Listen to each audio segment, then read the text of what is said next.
First, let's talk about the Durham Report. The Durham Report talks all about the Steele dossier, which had nothing to do with the origination of the Russia investigation and had nothing to do with the Mueller investigation. It was not relied on. That investigation, of course, led to, I believe, 6 individuals connected to the Trump campaign who were convicted, whereas the Durham Report, the Durham investigation, had 1 guilty plea by someone who was referred from the Office of Inspector General and 2 acquittals on pretty pathetic charges. So let's get our facts straight about the Durham Report. So why are my colleagues trying to undermine the FBI? The problem they have is that the FBI is doing its job in investigating their dear leader, Donald Trump. We got a winner. Today, both sides are not the same. Republicans put forth their best. But do you see that patients leave their prescriptions at pharmacies because they can no longer pay for it? They absolutely do in my pharmacy, yes. I left a prescription at a pharmacy once. I went to get birth control, and I was there at the counter and went to pay for it, and the price was very, very high. I said, wow, is this a 3-6-month prescription? No, ma'am, this is 1 month. And I said, it's cheaper to have a kid. And I left it there, and now I have my 3rd son, Caden Bobert. In March 2022, even FBI Director Christopher Wray, who's loyal completely to the left and trying to go after their political enemies. Narratives note, Chris Wray was handpicked as FBI Director by Donald Trump, but sure, go ahead, waste yours and everyone else's time, March. And while Democrats, they put forth representatives like Dan Goldman, who yet again proved just how good he is at debunking Republican talking points one by one. First, let's talk about the Durham Report. I'll make it real short for you, Ms. Murphy. The Durham Report seemed to fail to consider the fact that the original tip that set off the Crossfire Hurricane investigation was that Russia would be disseminating hacked emails about related that would help Donald Trump. And lo and behold, at the end of July, that's exactly what happened. So the Durham Report focused solely on what was internally within the intelligence files of the FBI and did not mention the obvious corroboration that the tip turned out to be true. Second, the Durham Report said that an investigation was justified to be opened. It should have just been a preliminary investigation as opposed to a full investigation. Third, the Durham Report talks all about the Steele dossier, which had nothing to do with the origination of the Russia investigation and had nothing to do with the Mueller investigation. It was not relied on. That investigation, of course, led to, I believe, 6 individuals connected to the Trump campaign who were convicted, whereas the Durham Report, the Durham investigation, had 1 guilty plea by someone who was referred from the Office of Inspector General and 2 acquittals on pretty pathetic charges. So let's get our facts straight about the Durham Report. Second, I want to address what my colleague from Arizona was saying about the FBI whistleblowers. I was actually in that hearing last week. He was not.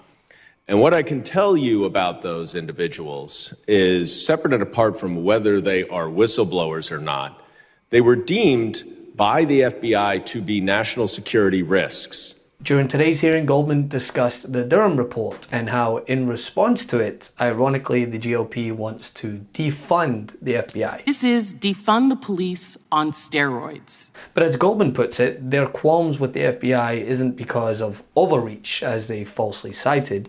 It's because they're investigating Donald Trump. So why are my colleagues trying to undermine the FBI? Why are they asking to defund the FBI? It is not because the FBI is not doing its job. It's because the FBI is doing its job. And the problem they have is that the FBI is doing its job in investigating their dear leader, Donald Trump. And if you can undermine the investigator, if you can undermine independent journalists doing investigative reporting, then you can undermine our entire system of democracy. That is the authoritarian playbook 101. You attack the democratic institutions, you attack the independent, objective individuals who provide checks and balance in a democracy, and then, rather than follow the law and the rules, you can violate the law and the rules because there's no one with any credibility who can hold you in check. So do you want to know the reason why the FBI is going down in its credibility? It's because it's being attacked by people on the other side of the aisle, and that has to stop.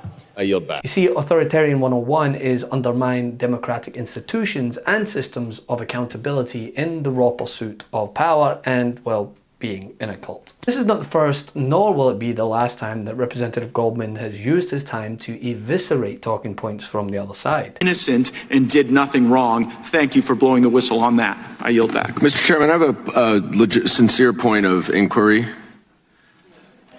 Rule 11, Clause 2. The gentleman is not recognized. I have a question about the rules. Mr. Lynch for 5 minutes. It's a point of order, a question about the rules. Point of order. State your point of order. The point of order is why does Rule 11, Clause 2, subsection E1A not apply to this subcommittee? I can read for you. Each committee shall keep a complete record of all committee action, which shall include, in the case of a meeting or hearing transcript, a substantially verbatim account of remarks actually made during the proceedings, subject only to some technical things. Such records shall be the property of the House, and each member, delegate, and the resident commissioner shall have access thereto. Why does that not apply? Where is the whistleblower exception in the rules of Congress that says that does not apply? It's the prerogative of the committee to decide. No, it's not. It's the rules of the House.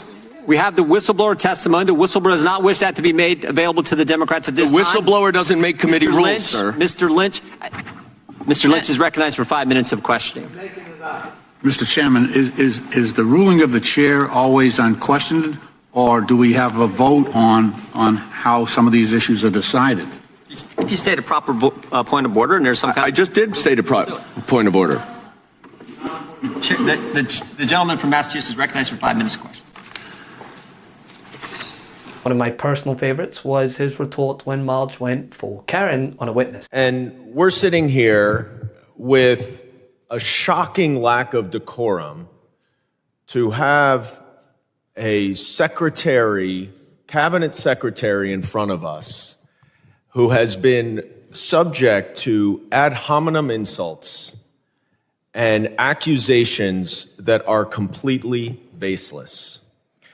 I have now counted that 6 of my Republican colleagues have not asked you a single question. They have used their 5 minutes to speechify, to accuse you of lying, to accuse you of making false statements, and what is a clear effort to try to set up, I suppose, the first step of the 5-phase plan to impeach you. Well, I have a little experience with impeachment, and I can tell you, as well as everybody else, that there is no grounds for impeachment based on a policy dispute. And there is absolutely nothing that I've seen here today that amounts to a false statement under oath.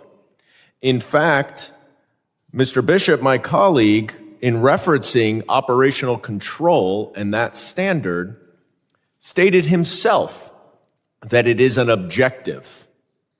It is the objective of the Department of Homeland Security to have operational control, and as you pointed out, that is to allow no unlawful entry into this country. Hey Meidas Mighty, love this report? Continue the conversation by following us on Instagram @MeidasTouch to keep up with the most important news of the day. What are you waiting for? Follow us now.